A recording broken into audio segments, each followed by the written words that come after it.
Hello everyone, टिकलेट्स academy of maths YouTube channel में आप सभी का स्वागत है।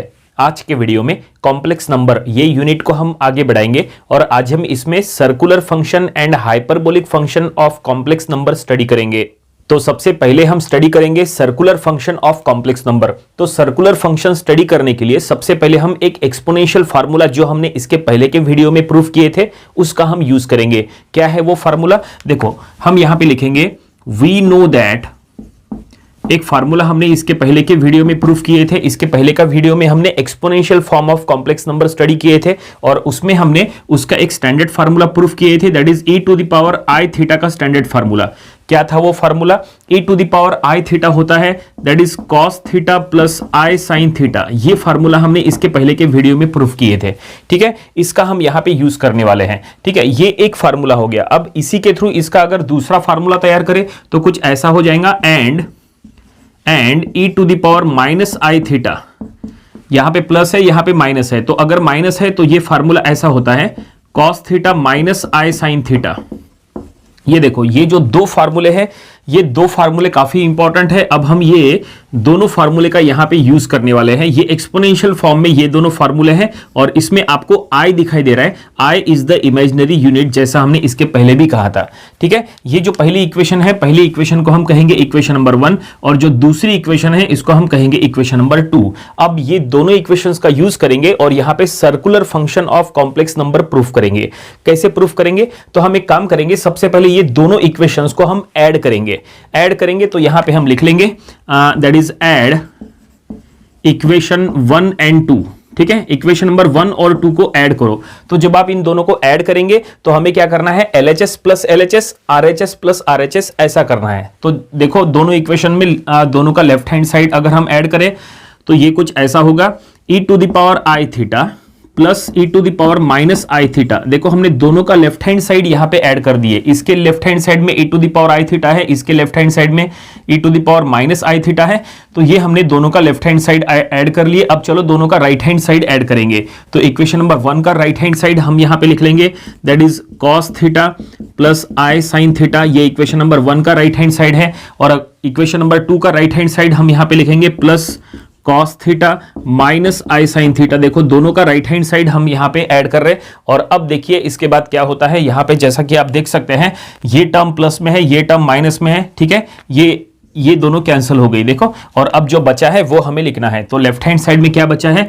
लेफ्ट हैंड साइड में बचा है e to the power i theta plus e to the power minus i theta और राइट हैंड साइड में ये cos थीटा है, ये cos थीटा है। तो ये दोनों को ऐड करो तो ये हो जाएगा 2 cos थीटा। ठीक है, इस तरह से। और अब एक काम करेंगे, ये जो 2 है वो इसके डिनोमिनेटर में इधर लेके आ जाओ। तो ये कुछ ऐसा हो जाएगा that is e to the power i theta plus e to the power minus i theta divided by 2 equal to cos theta. ठीक है, ऐसा हो गया। तो फाइनली हमने यहाँ पे cos थीटा का फार्मूला प्रूफ कर लिया। इसको सीधा लिख लो। अगर आप इसको सीधा लिखेंगे तो कुछ ऐसा हो जाएगा। देखो हम यहाँ पे लिखते हैं that is cos theta equal to e to the power i theta plus e to the power minus i theta divided by 2। तो फाइनली हमने इसको सीधा लिख लिया, ये टर्म इधर लिखे, ये टर्म उधर लिखे। तो यहां पे ये फार्मूला तैयार हो गया। तो ये हो गया सर्कुलर फंक्शन का एक फार्मूला cos थीटा का। अब हम दूसरा फार्मूला प्रूफ करेंगे दैट इज साइन थीटा का। cos थीटा का फार्मूला प्रूफ करने के लिए हमने क्या किए, equation number 1 and equation number 2 को हमने ऐड किए। तो यहां पे सर्कुलर फंक्शन, एक सर्कुलर फंक्शन हमें मिल गया जो कि है cos थीटा। फार्मूला बना है e to the power i theta plus e to the power minus i theta by 2। ऐसा ये जो हमें मिला है इसको हम कहेंगे इक्वेशन नंबर 3। ठीक है, इसको हम इक्वेशन नंबर 3 कहेंगे। ओके, और अब आगे बढ़ते हैं। अब हम दूसरा सर्कुलर फंक्शन प्रूफ करेंगे। दूसरा सर्कुलर फंक्शन रहेगा साइन थीटा। वो प्रूफ करने के लिए हम क्या करेंगे, अब ये दोनों को हम सब्सट्रैक्ट करेंगे। इक्वेशन नंबर 1 और 2 को ऐड किए थे, अब इक्वेशन नंबर 1 एंड 2 को सब्सट्रैक्ट करो। तो देखो सब्सट्रैक्ट करेंगे तो क्या होगा, तो ये हम यहां लिख लेंगे सब्ट्रैक्ट इक्वेशन 1 एंड 2। ठीक है, इक्वेशन नंबर 1 एंड 2 में अब हमें सब्सट्रैक्शन करना है। इसके पहले हमने इक्वेशन नंबर 1 और 2 को ऐड किए थे, अब इन दोनों में सब्सट्रैक्शन करना है। तो equation number 1 minus equation number 2 करना है। ऐसे में LHS माइनस LHS और फिर RHS माइनस RHS करना है। तो चलो वो हम यहां करेंगे। सबसे पहले LHS माइनस LHS। तो इक्वेशन नंबर 1 का LHS है e to the power i theta, तो हम यहां लिख लेंगे e to the power i theta minus equation number 2 का LHS है e to the power minus i theta. तो ये देखिए इस तरह से, ओके, ये हो गया LHS माइनस LHS। और अब RHS माइनस RHS करेंगे तो इक्वेशन नंबर 1 का RHS है, दैट इज इसको हम ब्रैकेट में दे देंगे क्योंकि आगे माइनस आने वाला है, cos theta plus I sin theta. ये इक्वेशन नंबर 1 का RHS। और अब इक्वेशन नंबर 2 का RHS हम यहाँ पे माइनस, देखो माइनस आ गया इसलिए हमने ब्रैकेट में दिए हैं cos theta minus I sin theta. ये देखिए इस तरह से हमने LHS minus LHS equal to RHS minus RHS कर लिए। और अब LHS जो है वो एज इट इज रखो, that is e to the power I theta minus e to the power minus I theta, ये एज इट इज। RHS जो है, RHS में अब आपको बिना ब्रैकेट के लिखना है और ये माइनस से जो है वो दोनों टर्म्स को अंदर मल्टीप्लाई कर लो। यहाँ माइनस है तो माइनस से दोनों टर्म को यहाँ मल्टीप्लाई करो, देखते हैं ये क्या होगा और क्या कैंसिल होगा वो भी हम देखेंगे। cos थीटा, ठीक है, ये पहला term cos theta plus I sin theta और ये माइनस से मल्टीप्लाई करेंगे तो ये हो जाएगा माइनस cos थीटा और ये प्लस I sin थीटा, ठीक है। अब यहाँ पे क्या कैंसिल हो गया, तो यहाँ पे इस बार cos थीटा की टर्म जो है वो कैंसिल हो जाएंगी। इसके पहले sin थीटा की टर्म्स कैंसिल हुई थी, अब cos थीटा की टर्म्स कैंसिल हो गई और अब जो बचा है वो हम यहाँ लिख लेंगे। तो लेफ्ट हैंड साइड में बचा है e to the power I theta minus e to the power minus I theta और राइट हैंड साइड में यहाँ बचा है I sin थीटा और यहाँ पे I sin थीटा। इन दोनों को ऐड करो तो ये हो गया 2I sin थीटा, ठीक है। और यहाँ पे अब हम sin थीटा फाइंड आउट करेंगे, तो sin थीटा फाइंड आउट करने के लिए ये जो 2I है वो इसके डिनोमिनेटर में जाएगा, तो ये कुछ ऐसा हो जाएगा, that is e to the power I theta minus e to the power minus I theta divided by 2I और अब राइट हैंड साइड में sin थीटा, ठीक है। ये देखो हमने sin थीटा का फार्मूला प्रूफ कर लिए, इसको सीधा लिखो, ये टर्म इधर लिखो, ये टर्म उधर लिखो, जैसा हमने वहां किए थे। तो हम यहाँ लिख लेंगे sin theta equal to that is e to the power I theta minus e to the power minus I theta divided by 2I। तो ये देखिए फाइनली हमने sin थीटा का यहाँ पे फार्मूला प्रूफ कर लिए, जो कि circular function of complex number sin theta के फॉर्म में हमने ये प्रूफ किए। ये जो हमें मिला है इसको हम कहेंगे इक्वेशन नंबर 4, ठीक है। तो ये इस तरह से हमने circular function of complex number study किए। इक्वेशन नंबर 3 में आपको cos थीटा का सर्कुलर फंक्शन दिखाई दे रहा है और इक्वेशन नंबर 4 में आपको sin थीटा का सर्कुलर फंक्शन दिखाई दे रहा है। दोनों में क्या डिफरेंस है आप देख सकते हैं, इसमें जो है न्यूमरेटर में दोनों एक्सपोनेंशियल के बीच में प्लस है, यहाँ न्यूमरेटर में दोनों एक्सपोनेंशियल के बीच में माइनस है। डिनोमिनेटर में यहाँ भी 2 है और यहाँ भी 2 है, लेकिन डिफरेंस बस ये है वहां डिनोमिनेटर में I नहीं है जबकि यहाँ डिनोमिनेटर में I है। और अब ये इक्वेशन नंबर 3 एंड 4 जो है वो इक्वेशन नंबर 3 एंड 4 को हम क्या कहेंगे, तो ये देखो यहाँ पे हमने स्टेटमेंट में लिखा है equation number 3 and 4 are called, देखो यहाँ पे जो लिखा है ये काफी इंपॉर्टेंट है, equation number 3 and 4 are called Euler's theorem exponential formula for circular function cos theta and sin theta. ये सबसे इंपॉर्टेंट है, ये जो equation number 3 and equation number 4 जो हमने प्रूफ किए इसको क्या कहते हैं, तो इसको कहते हैं यूलर्स थ्योरम एक्सपोनेंशियल फार्मूला, इसको कहते हैं यूलर्स थ्योरम एक्सपोनेंशियल फार्मूला, ये आपको याद रखना है, ठीक है। तो इस तरह से फाइनली हमने सर्कुलर फंक्शन की पूरी तरह से स्टडी कर लिए। उम्मीद करते हैं कि ये सर्कुलर फंक्शन पूरा समझ में आ गया होगा। ये सर्कुलर फंक्शन का ये हमने जो कुछ भी प्रूफ किया है, ये जो भी नोट्स है ये आपको अपनी नोटबुक में जरूर लिख के रखना चाहिए। तो चलो सर्कुलर फंक्शन तो स्टडी कर लिए, अब इसके बाद हम हाइपरबोलिक फंक्शन स्टडी करेंगे। तो ये देखिए हाइपरबोलिक फंक्शन के बारे में कुछ हमने यहाँ पे पॉइंट्स लिखे हैं, चलो इनको स्टडी करते हैं।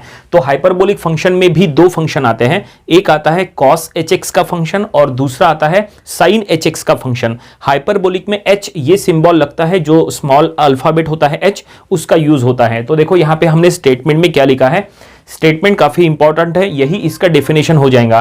तो यहां लिखा है the fraction e to the power x plus e to the power minus x by 2 is defined as hyperbolic cos of x। देखो यहां पे क्या लिखा है, हाइपरबोलिक cos जो वर्ड है वो उसके तरफ आप ध्यान दो, hyperbolic cos of x and is denoted by cos hx। देखो यहां पे हाइपरबोलिक cos को दैट इज cos hx ऐसे इसके थ्रू इसको डिनोट किया जाएगा and it is given by, ये जो फ्रैक्शन हमने लिखा है ये फ्रैक्शन की तरफ ध्यान दो, ये जो फ्रैक्शन है इसी को हाइपरबोलिक cos ऑफ x ऐसा कहते हैं और इसका फार्मूला यहां पे बनता है। देखो फार्मूला हमने लिखा है therefore that is cos of hx equal to e to the power x plus e to the power minus x by 2।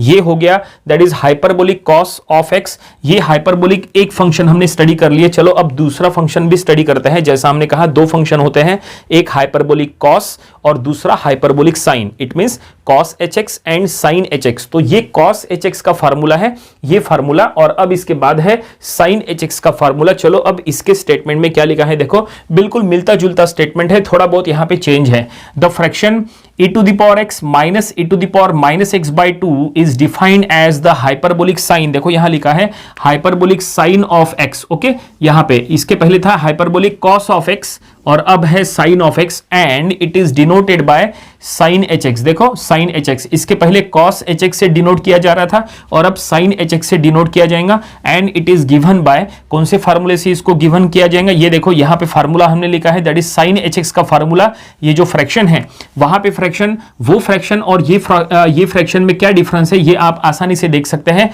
ये फ्रैक्शन में दोनों एक्सपोनेंशियल के बीच में प्लस है, जबकि ये फ्रैक्शन में दोनों एक्सपोनेंशियल के बीच में माइनस है, बाकी सब कुछ सेम है। ठीक है, तो इसको याद रखना काफी आसान है। अगर दो एक्सपोनेंशियल के बीच में प्लस है तो वो हो जाता है हाइपरबोलिक कॉस, और अगर दो एक्सपोनेंशियल के बीच में माइनस है तो वो हो जाता है हाइपरबोलिक साइन। तो फार्मूला आपके सामने है हाइपरबोलिक साइन hx का। देखो यहां पे साइन hx इक्वल टू क्या है, e to the power x minus e to the power minus x by 2। ठीक है, डिफरेंस आपको क्लियर कट दिखाई दे रहा है, यहां पे प्लस है तो cos hx और माइनस है तो sin hx। तो इस तरह से ये हमने हाइपरबोलिक फंक्शन यहां पे स्टडी कर लिए, एक cos hx और दूसरा sin hx। तो फाइनली आज के वीडियो में हमने circular function and hyperbolic function पूरी तरह से स्टडी कर लिए। उम्मीद करते हैं कि सारे फार्मूले जो कुछ भी हमने लिखा के दिए हैं अभी तक, ये सब कुछ आपने अपने नोटबुक में लिख के रखे होंगे। ये सभी फार्मूलेज आपको आने वाले दिनों में जब हम इसके प्रॉब्लम सॉल्व करेंगे तो वहां पे यूज होना है। तो आज के वीडियो में फिलहाल इतना ही, मिलते हैं अगले वीडियो में एक न्यू टॉपिक के साथ।